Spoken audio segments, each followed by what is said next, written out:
If we thought we'd had a busy run of racing over the last few weeks, the last 24 hours has ramped things up considerably as the Unicredit Youth America's Cup got underway. Yesterday, Tuesday, was the first day, and while we had to wait all day for the breeze to get to the 7.5 knot minimum for the AC40s, when it came in quickly. This, along with a boisterous sea state, delivered some spectacular conditions and made life really difficult for all the teams.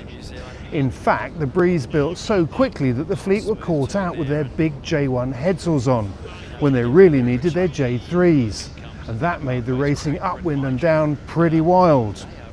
The second race saw conditions increase even further, and while they now had their J3s on, the breeze was up in the high teens and the sea state was brutal. The racing was fantastic to watch. In fact, I better not say this too loudly, but it was more exciting than the big boats. Keep that to yourselves. So, who did what? The racing sees 12 teams split into two groups. Group A are those associated with the America's Cup teams, and Group B are invited teams that are not. In Group A, on Tuesday, the Italians and the Americans were the class acts. Today saw another two races, with Group A in the morning, and again it was the Italians who are leading the charge, winning both races. We'll explain how the event works a little later, but for now, that's where we are with the Unicredit Youth America's Cup. But the big deal today was the prospect that this could be the end of the Louis Vuitton Semi Finals. One more win for the British and Italians and the deal would be done. Simple, really.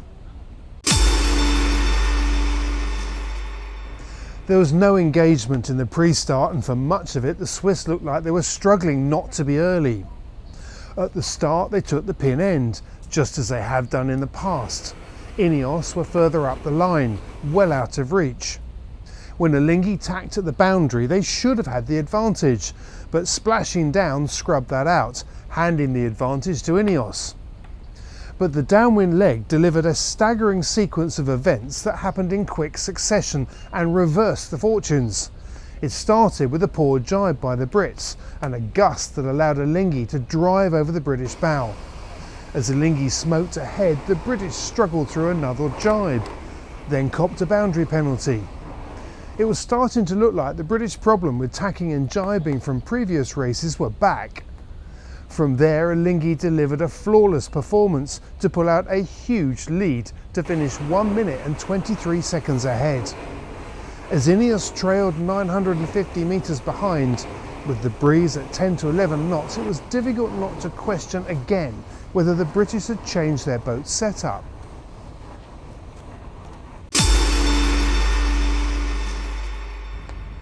American Magic did a great job of controlling the pre-start, forcing Luna Rossa to tack away straight after the start. But the Italians had got into a little extra breeze and a right-hand lift and had managed to get ahead as they tacked back onto starboard. Having got the upper hand a couple of minutes later, the Americans were on the chase, not the charge. 2/3 up the beat, the breeze dropped to 5 to 6 knots. The Italians did a superb mark rounding, but then really struggled to stay airborne. The Americans took the opposite mark, kept on the foils and took the lead. By now the breeze was even lighter, but then the fortune swung the other way as the Americans fell off the foils in their jibe. Seeing this, the Italians decided to tack rather than jibe to stay airborne. They copped a double penalty in the boundary, but it still got them round and ahead. Once again they tacked rather than jibed, but although they were leading, it was only by 190 metres. The tracks downwind said it all. Neither were making fast progress downwind, but by the bottom gate they were even. A minute later and the Americans were ahead. Then it was the Italians that were leading, then another tight cross. Rarely has light wind sailing been quite so nerve-wracking. At the top gate, at head-to-head with American Magic, who were on starboard, denied Luna Rossa the ley line into the gate. The Americans got round and headed down on the final leg. Luna Rossa splashed down and took 2 minutes 50 seconds to get through the gate. But then, with both boats fully off the foils, the race became a displacement one. As both teams struggled downwind, the Americans kept their nerve and looked set to win. And when Luna Rossa were disqualified for straying too far outside the boundary, they had. But even with this, the race had been won at the last windward gate with a brilliant setup by American Magic. If you've yet to see this race, you might not think you'll enjoy one that was conducted in so little wind. I beg to differ. Take a look, it was fascinating. The race started with a surprise, mainly to the Ineos crew, who were dealt an entry penalty. Come the start, the British set themselves up perfectly with a port tack start to scrub that penalty off as quickly as possible. It worked, and when they came back together, the Swiss were forced to duck.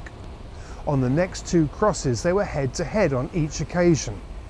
But in the closing stages of the first beat, the British managed to get around the gate 25 seconds ahead and straight into the stronger breeze.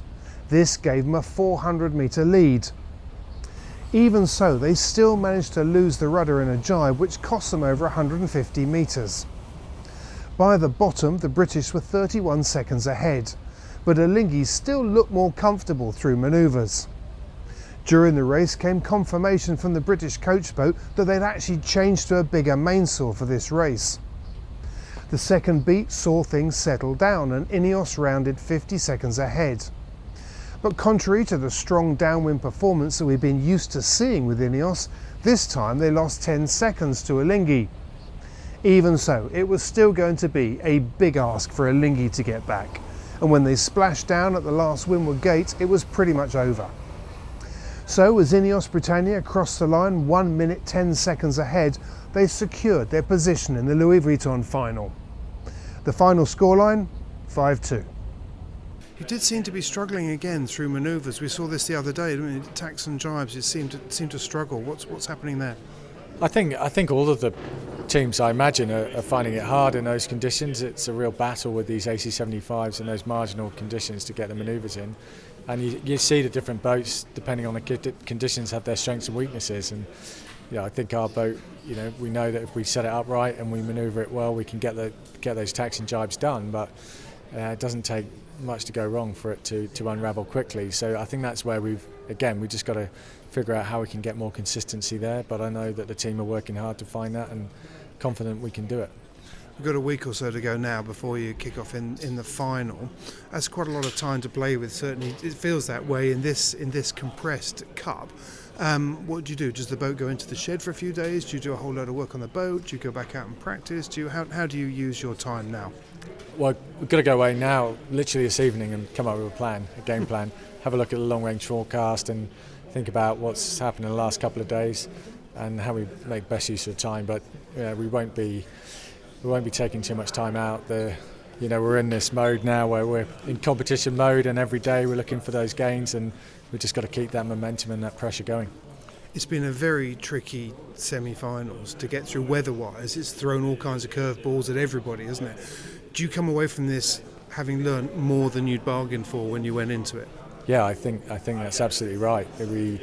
We had some good performances in the medium to stronger winds. Our speed seems and manoeuvres seem really strong, but we learned a huge amount in the last couple of days in this lighter winds, and it's been a really, really good test for us. And we know that we need to keep finding those gains if ultimately we're going to go all the way. And we've also seen a lot of sea states. Sea states been a talking point for a long time, hasn't it? Coming here, have you learnt a lot from that in the last few days? Because it seems to have played a big part. Yeah, sea state is always tough here, particularly. Well, I say even in the medium to stronger winds, but particularly in the lighter airs, the sea state can really kill you. So, yeah, trying to figure that out and find the performance gains. That's going to be super critical over the coming weeks.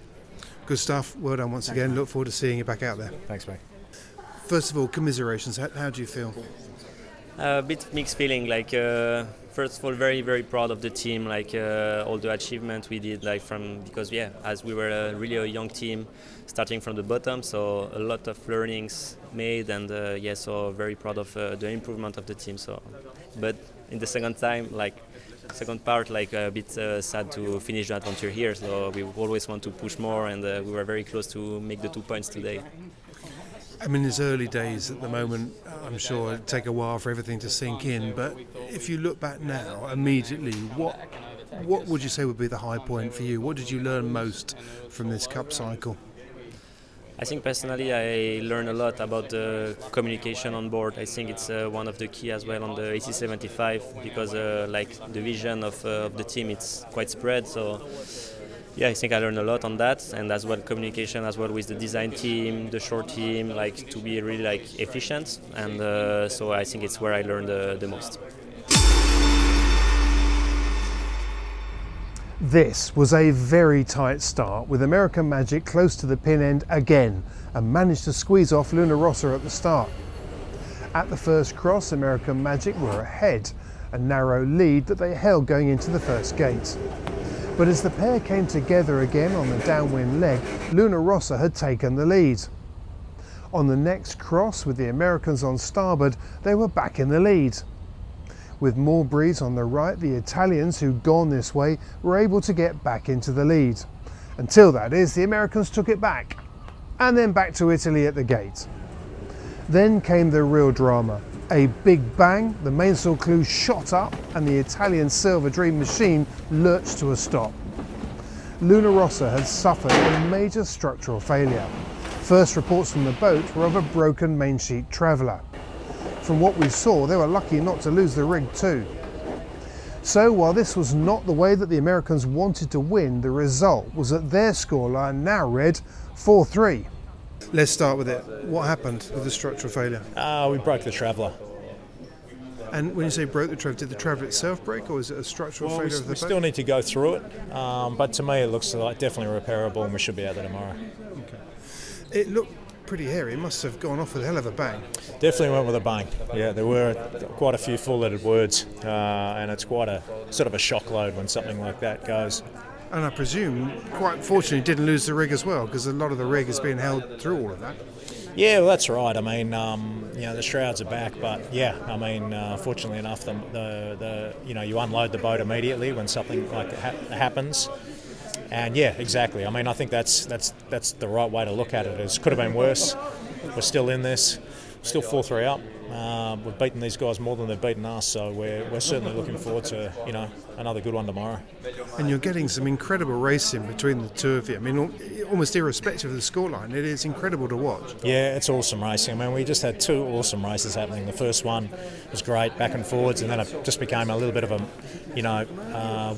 who was going to be able to stay in the foils and who wasn't. And then the second one, same deal. Good back and forwards, good head-to-head racing. We got a nice little phase before the failure and a little lead, and then, just unfortunately had that issue. So, I don't expect it any different tomorrow. We'll be head-to-head and it'll be an all-out brawl. You've all got extensive playbooks of every situation you can imagine, but the speed with which things were changing today and the speed with which you had to make decisions, how much are you still just working to your playbook, or you not winging it, but how hard is it? Yeah, in a lot of those situations today, it was really about the pressure. So, there was a couple of times, as in the breeze. And the breeze. I mean, where you knew you wanted to go one way, but if you couldn't perform a foiling manoeuvre, you couldn't. So, both teams had to deal with that. They couldn't sort of control their opponent, and so, it makes it interesting, and it certainly just shows how many passing lanes there are. You tacked around a couple of times. Talk us through why that's the manoeuvre you need to do in that situation. Yeah, it was just simply that we were outrunning the breeze. And so if we had kept foiling downwind and gone for a jibe, we would have fallen off the foils, which is actually what happened to the Americans. We just had to try and stay in the breeze and wait for it to fill down the course. But presumably you'd run out of breeze because you'd sail through your own dirt if you're jibing, is that right? Yeah, a bit of that, but also just outrunning the wind. You were sailing faster than the breeze. We're doing 30-something knots and the breeze was 5. So, it was just trying to stay in the pressure. Pretty normal actually for moth racing as well. And so what happened? Because you were disqualified with the extended boundary penalty, I guess. I didn't really see what it was, just saw that you were DSQ in the end. Talk us through that. Yeah, we were just trying to get the boat on the foils. I mean, at that point we could see the Americans were going to go through the line, so we knew it was kind of over, but we just tried to go a little bit further and pop it up. I mean, you're really keeping the pressure on out there, and it's tight. Every race is tight, isn't it? Yeah, I mean, what are we, 7 races in now, and not one race has been a sail away. It's been back and forth, lead changes, more lead changes than I ever would have predicted. I remember saying if you win the start, you're going to be hard to overtake, and I'm eating my words there because today the starts didn't feel like they meant anything. We had good starts, and sure enough, they passed us pretty quickly after. So it's back and forth, but yeah, we're really happy with where we're at. You're looking very confident as well as a team. Your manoeuvres are good, your tactics are superb, and you're on top of your game all the time. Where's that coming from? Is that coming from a confidence of you and Lucas growing? Is it a confidence in the settings on your boat and you're getting more confident what you got? Where are you getting that from? Yeah, honestly, it's really the mindset of constant development. We believe we have to be faster tomorrow than we are today. We got 2 wins today, but I'm going to go straight back to base and go through all my mistakes. Every mistake, why did I make that mistake, and how do I not make that in the future? We've just got to continue that mindset. If we think that how quick we were today is going to be fast enough to win, we'll get beaten. I can guarantee you that. And so as athletes, as individuals and as a team, we just have to have that mindset of constantly improving, and I think that's what's been helping us so far, is not sort of giving up and saying, oh, they're faster than us or whatever it is. We are trying to get faster every day. Conditions, I mean, it's probably the understatement of the day, but we seem to say it every day. The conditions are really, really tricky out there. But even from what we could see, there were big holes, big lulls. Talk us through how hard it was, particularly with ley lines, because I would imagine if you're doing 3 or 4 times the wind speed, getting a ley line right, and then you sail into a hole must be really, really tough. The ley lines are brutal, really. It really depends how far from the ley line your boundary is, because if your boundary is a lot further away from the ley line, it allows you to sail quite a bit further and put more in the bank and give yourself a bit of a safety net. But sometimes the boundary is right next to the ley line, and you've got to turn, and then you just fingers crossed that you get the right wind coming into the mark, fingers crossed your jibe is good, and it's really tough out there. I mean, we've been here for a year and a half, and this weather system we've had the last couple of weeks is very rare. This light air, waves, it's quite rare. And just finally, the racing that you're getting with Luna Rossa has been extraordinary. Every single one has been fascinating to watch. Does it feel like, if you were to sort of step back from it, does it feel like the game is being raised? Is this exactly what the Challenger Series should be doing in developing the fastest challenger? Yeah, I mean, for sure. We're both. I feel like we're both pretty battle hardened right now. We're making mistakes. They're making mistakes. Can you capitalise? Can you not? It's going either way. But I know that whoever wins this battle will be stronger for it in the final. Up against Ineos now, I mean, yeah, they lost a couple of races and they had to fight back as well. But I think this racing has been extremely good for both teams, as tough as it is. And right now, I'm not thinking anything past tomorrow. But yeah, I think whoever goes on from here will be pretty strong. In short, what a day. All 4 races were fascinating. The Challenger Series is continuing to deliver some very close racing, which is exactly what it's supposed to do. And while we have 1 finalist entered, we're still to find out who the other one will be. And in the match between the Americans and the Italians, that's far from certain. See you tomorrow.